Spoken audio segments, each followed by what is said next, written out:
If the language is a barrier, you may watch the same video in English. Link is given in the description. Hello students, Deepak tuition centre के YouTube channel में आपका स्वागत है। इस video में हम chapter के की concepts, standard symbols, basic terminologies और स्टैंडर्ड फॉर्मूले पे डिस्कशन करेंगे और साथ ही साथ कुछ रिप्रेजेंटेटिव एग्जांपल्स भी सॉल्व करेंगे। वीडियो का जो सबसे इंपॉर्टेंट पोर्शन है वो डिस्कशन ऑफ क्रिटिकल एरियाज, जहां पे ज्यादातर स्टूडेंट्स मिस्टेक्स कमिट करते हैं। तो आप ध्यान रखें उन मिस्टेक्स का और ये भी ध्यान रखें कि वो मिस्टेक्स आपसे ना हो। Heights and distance basically application of trigonometry का एक पार्ट है।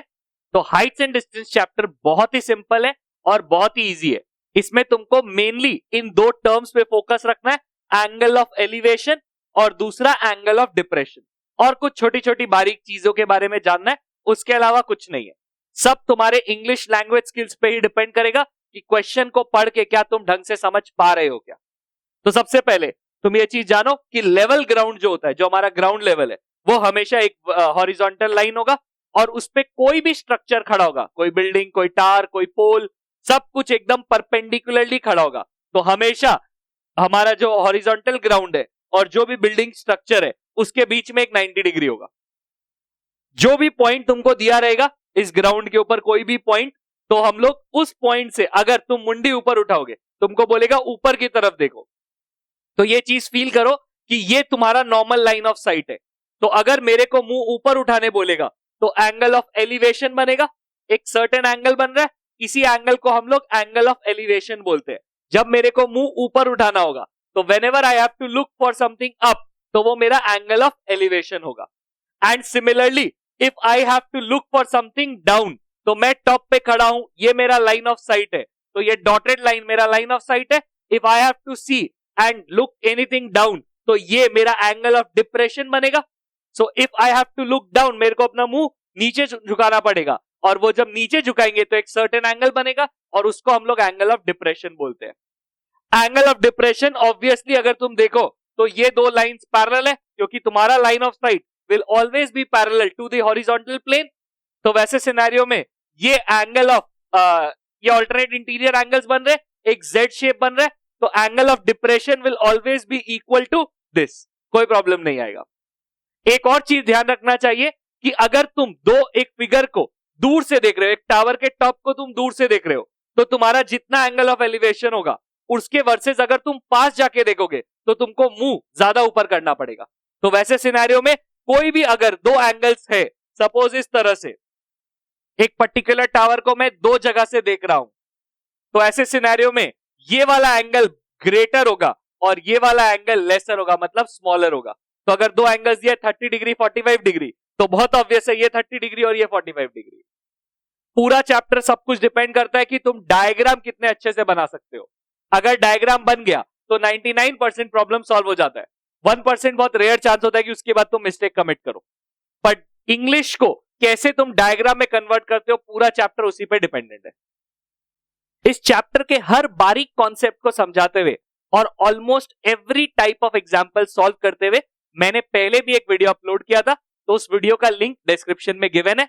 अगर आपको चैप्टर के और वेराइटी ऑफ एग्जांपल्स देखने हैं कि कैसे सॉल्व किए जाते हैं, तो आप उस लिंक पे जाके देख सकते हो। The shadow of a vertical tower on a level ground increases by 10 meter when the altitude of the sun changes from 45 degree to 30 degree. Find the height of the tower correct to 2 decimal places. सबसे important चीज क्या है कि question को अच्छे से पढ़ के डायग्राम सही बनाना है। अगर डायग्राम गलत बनेगा तो आंसर डेफिनेटली रॉन्ग आएगा। तो हम लोग को क्वेश्चन में गिवन है कि एक प्लेन, मतलब ग्राउंड पे एक टावर खड़ा है, तो ग्राउंड BD बना लिया और एक टावर जो कि परपेंडिकुलरली खड़ा होगा AB। सो हमने ये डायग्राम बना लिया। अब हम लोग को बोला कि हम लोगों को जो सन का ऑल्टीट्यूड है वो चेंज होने के वजह से हमारा जो इस टावर का शैडो है वो 10 मीटर से बढ़ गया। तो अगर टावर का शैडो 10 मीटर से बढ़ गया, इसका मतलब हुआ कि ये जो टावर AB है, सन पहले सपोजिटली यहां था और इससे ये शैडो BC बन रहा था, और अब जब सन थोड़ा नीचे चला गया तो उसके वजह से हमारा टावर का जो शैडो है वो BD हो गया, क्योंकि गैप 10 मीटर है और BD और BC का गैप क्या है, CD, तो CD 10 मीटर होगा। दो एंगल्स गिवन है 45 डिग्री और 30 डिग्री। ऑब्वियस सा बात है ये 45 डिग्री होगा और ये 30 डिग्री होगा। बट लॉजिकली भी सोचो, पहले 45 था फिर 30 था, तो वो भी वैसे भी एप्लीकेबल है। तो गिवन स्टेटमेंट्स लिख लेते, angle ADB equals to 30 degree, angle ACB equals to 45 degree, CD equals to 10 metre. यहां पे दो राइट एंगल ट्राइंगल्स दिख रहा है, ट्राइंगल ABC और ट्राइंगल ABD। तो ट्राइंगल ABC में हम लोग को पता है tan 45 basically tan theta equals to perpendicular by hypotenuse.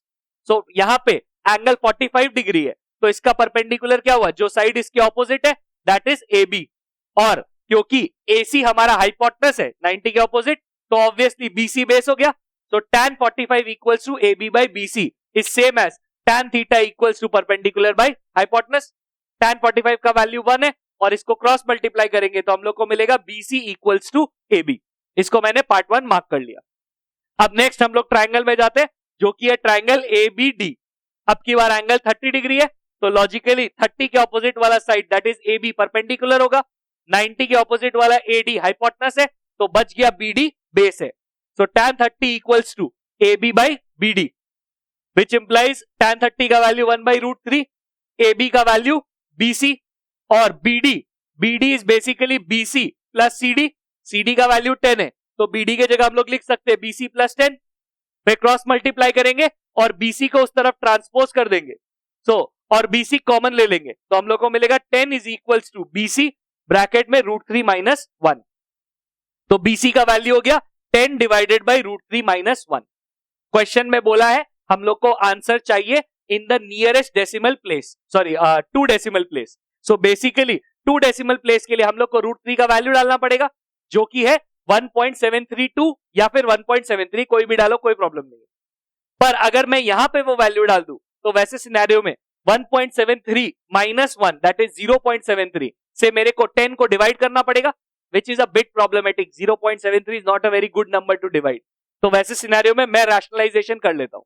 So √3 minus 1 को रैशनलाइज करने से हम लोग को नीचे √3 प्लस 1 और ऊपर भी √3 प्लस 1 से मल्टीप्लाई करेंगे, तो नीचे आ जाएगा a minus b a plus b that is a square minus b square. तो नीचे आएगा √3 स्क्वायर माइनस 1 का स्क्वायर और ऊपर आएगा 10 इंटू √3 प्लस 1। √3 का स्क्वायर 3, 1 का स्क्वायर 1, तो √3 का स्क्वायर माइनस 1 का square is basically 3 minus 1 that is 2। 2 और 10 कट जाएगा, तो हम लोग को बचेगा 5 और √3 का वैल्यू 1.73, तो 1.73 प्लस 1 दैट इज 2.73। तो 5 इंटू 2.73 इज बेसिकली 13.65 मीटर्स। सो क्योंकि हम लोगों का AB का value AB is obviously BC, तो AB का वैल्यू भी 13.65 है, और क्योंकि मेरे को क्वेश्चन में बोला है हाइट ऑफ द टावर निकालना है, तो height of the tower is obviously AB, तो AB का height basically height of the tower is 13.65 meters. The angles of depression of two ships A and B as observed from the top of a lighthouse 60 meter high are 60 degree and 45 degree respectively. If the two ships are on the opposite sides of the lighthouse, find the distance between the two ships. Give your answer correct to the nearest whole number.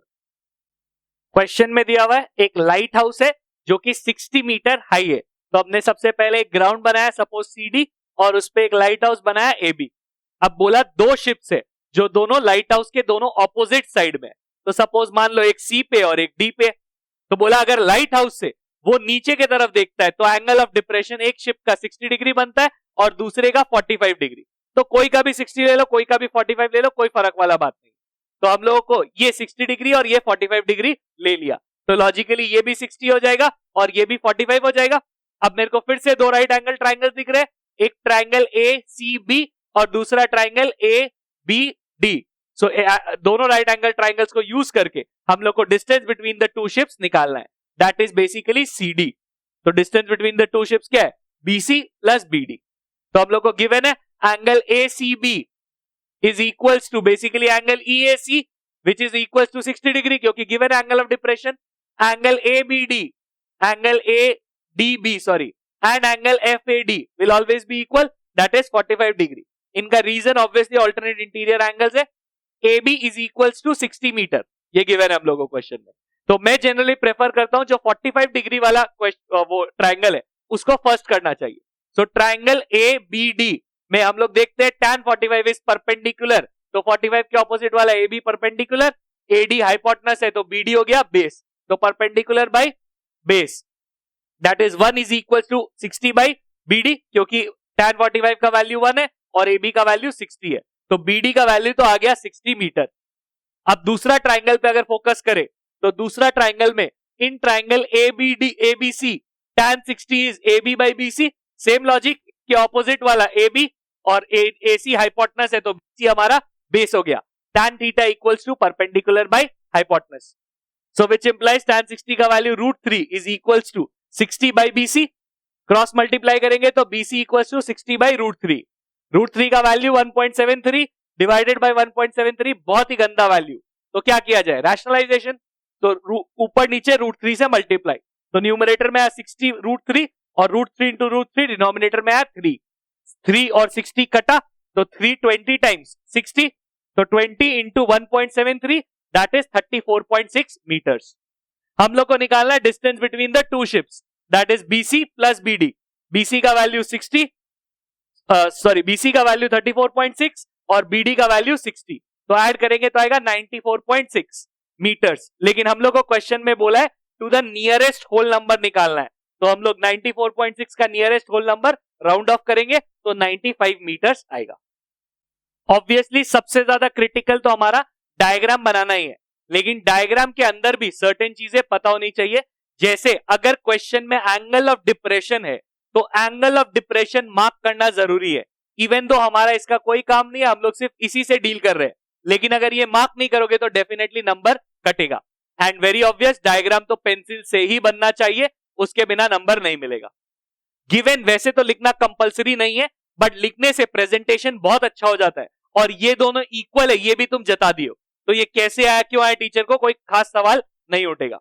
And obviously हम लोग का trigonometry में जो values use करते हैं वो सब values लिखना ही चाहिए, विच इंप्लाइज और इक्वल टू का प्रॉपर इस्तेमाल करना ही चाहिए, और जो हमारा यूनिट होता है जहां पे भी, जैसे बीडी का 60 मीटर है, इसका 95 मीटर है, इसका 34.6 मीटर है, तो वो मेंशन करना ही चाहिए, और इनफैक्ट करना ही पड़ेगा, नहीं तो नंबर कटेगा, और गलत मेंशन कर दिया तो भी नंबर कटेगा। एंड ये जो है correct to nearest whole number, अगर क्वेश्चन में ऐसा कुछ दिया है तो रैंडमली 34.6 35 कैसे 94.6 95 कैसे हो गया, ये दिखा दो कि भैया correct to nearest whole number आपने ही बोला था तो हमने कर दिया, ठीक है ना, तो उससे बहुत सिंपल हो जाता है और टीचर को वो प्रेजेंटेशन बहुत ही अच्छा लगता है। A vertical pole and a vertical tower are on the same level ground, from the top of the pole the angle of elevation of the top of the tower is 60 degree and the angle of depression of the foot of the tower is 30 degree. Find the height of the tower if the height of the pole is 20 meter. Question में given है कि हम लोगों का जो level ground है उस पे दो चीज खड़ा है, एक वर्टिकल पोल और एक वर्टिकल टावर। इन जनरल हम लोग को पता होता है कि पोल टावर से बड़ा ही है, तो हमारा ए बी पोल हो गया और सी डी टावर हो गया, लेकिन अगर सोचो एक बिल्डिंग एक टावर दिया है तो कैसे जज करेंगे कौन सा बड़ा है, तो तुम देखो क्वेश्चन में क्या दिया है। इस क्वेश्चन में हम लोग को बोला है कि अगर आप पोल से टावर की तरफ देखोगे तो एंगल ऑफ एलिवेशन होगा, एलिवेशन तो उसी चीज का होता है जो ऊपर होता है, सो लॉजिकली पोल पे खड़े होके टावर बड़ा होगा तभी एंगल ऑफ एलिवेशन होगा, तो पोल से एंगल ऑफ जो मेरा नॉर्मल लाइन ऑफ साइट है वो ए ही है, नॉर्मल लाइन ऑफ साइट, तो उस लॉजिक से अगर मैं देखूं तो जब मैं पोल से टावर के टॉप पे देखूंगा तो मेरा एंगल ऑफ एलिवेशन 60 डिग्री बनेगा, मतलब angle CAE equals to 60 degree, और मेरा एंगल ऑफ डिप्रेशन जब मैं टावर के बॉटम पे देखूंगा तो बनेगा 30 डिग्री, मतलब angle EAD equals to 30 degree, and obviously angle EAD equals to angle ADB that is 30 degree, और हम लोग को गिवन है कि AB 20 मीटर है तो लॉजिकली ED भी 20 मीटर होगा, opposite sides of a rectangle. So अब मैं दो ट्राइंगल पकड़ रहा हूं, एक वैसे तो 3 राइट एंगल ट्राइंगल है पर मेरे लिए 2 ही काम का है, ट्राइंगल ABD और ट्राइंगल ACE, वैसे एक और राइट एंगल ट्राइंगल है ट्राइंगल AED, लेकिन मैं उसको यूज नहीं कर रहा हूं। So in triangle ABD tan 30 equals to perpendicular that is AB, AD hypotenuse है तो बच गया base that is BD, tan 30 का वैल्यू 1/√3 इक्वल्स टू BD का वैल्यू 20 AB का वैल्यू 20 और BD तो BD है ही, तो BD इक्वल्स टू 20√3 मीटर्स। मैंने √3 का वैल्यू नहीं पुट किया क्योंकि आगे 60 डिग्री है, वहां पे भी तो एक तो √3 आएगा, तो वहां पे देख लेंगे, अगर जरूरत पड़ा तो वहां पुट कर देंगे, नहीं तो काम अपने आप हो जाएगा। दूसरा triangle, triangle AEC, triangle ACE में हम लोग यहाँ पे ये भी देखते हैं कि जो BD का वैल्यू है वो AE का वैल्यू होगा, क्योंकि opposite sides of a rectangle. So AE equals to BD equals to 20√3। So in triangle ACE tan 60 equals to इसके ऑपोजिट CE, और क्योंकि AC हाइपोटेनस है तो बच गया मेरा AE बेस। तो tan 60 equals to perpendicular by base, tan 60 का वैल्यू √3। CE तो नहीं मालूम, लेकिन AE तो अभी हमने निकाला 20√3, इसको क्रॉस मल्टीप्लाई करेंगे तो CE का वैल्यू √3 इंटू 20√3, √3 3 इंटू 20 60, देखा √3 एलिमिनेट हो गया। तो देयरफॉर CE का वैल्यू 60। अब हम लोग को ऑब्वियसली CD टावर का हाइट चाहिए, that is CE plus ED।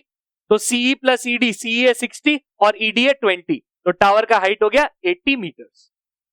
अगर आपको मेरा ये वीडियो पसंद आया है तो प्लीज वीडियो को लाइक करें और इसे अपने दोस्तों के साथ शेयर करें, ताकि ये ज्यादा से ज्यादा लोगों तक पहुंच पाए। अगर आप मुझे सपोर्ट करना चाहते हैं तो प्लीज इस आइकॉन पे क्लिक करके चैनल को सब्सक्राइब करें और बेल आइकॉन को प्रेस करना ना भूलें, ताकि आपको हमारी हर अपडेट मिलती रहे।